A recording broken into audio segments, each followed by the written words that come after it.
Sud Radio, on parle auto. Parlons pneus, parlons bien. Avec le syndicat des professionnels du pneu, les spécialistes du pneu au service de votre sécurité sur la route. Et nous accueillons Cyril Chalon, qui est chef de produit marketing automotif chez Réma Tip Top France.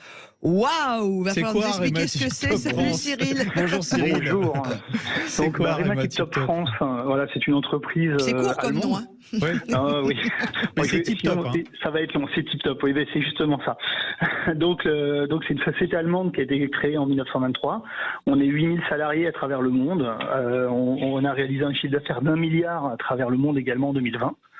Donc, pour faire simple... Un respect. Voilà. Oh oui, là, le nom d'un seul coup ne paraît plus si long que ça. Voilà. Donc, en fait, on a créé, pas moi, hein, mais c'est la vulcanisation, en fait, qui a été créée à ce moment-là. Donc, la vulcanisation, c'est justement le parti caoutchouc quand on le rend élastique. Et donc, c'est pour ça que les pièces de réparation ont été créées chez nous.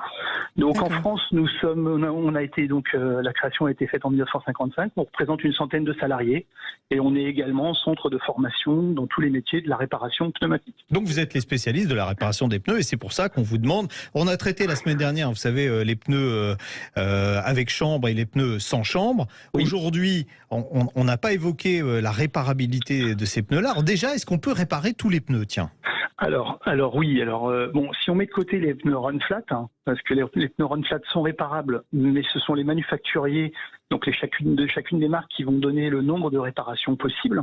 Donc quand on met run flat de run côté, flat, c'est roulage à plat. Hein, c'est des pneus, on peut faire 80 km à 80 km/h. Voilà, quand on allait faire réparer, quoi.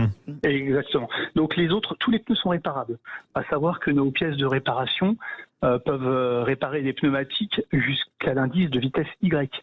Ah donc, oui, donc les pneus de ma Bugatti Veyron, on peut les réparer. Ben voilà, jusqu'à 300 km/h. Mais quel crâneur. Mais elle va plus de 400, alors donc ça, c'est pas possible. Alors si, on a quand même une pièce. Là, je vous parlais de la pièce de réparation d'un diamètre de 6 mm, mais si on va plus vite que 300 km/h, on a une autre petite pièce qui elle, est seulement pour des petits trous de 3 mm.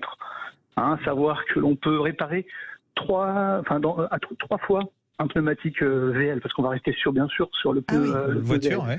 Voilà, et pourquoi que 3 fois?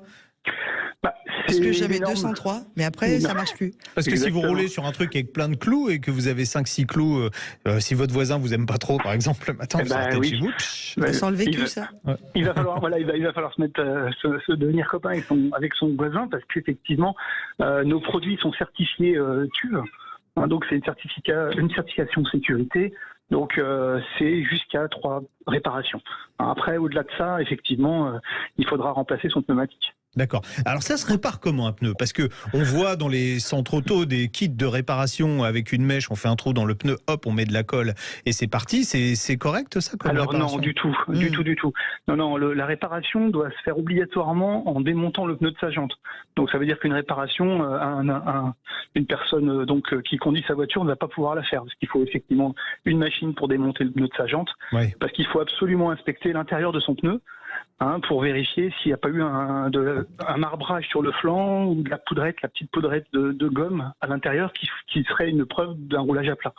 Donc il faut vérifier que le pneu n'a pas roulé à plat, parce qu'en revanche, si on répare un pneu par l'extérieur qui a roulé à plat, c'est l'explosion assurée quelques kilomètres plus tard, quoi. Ah oui. Donc il faut obligatoirement démonter. On met On met une cheville par l'intérieur. C'est quoi? Un champignon? Exactement. Ça s'appelle comme ça? C'est ça, voilà, c'est ça. Ça s'appelle un champignon. Alors chez nous, ça s'appelle mini combi.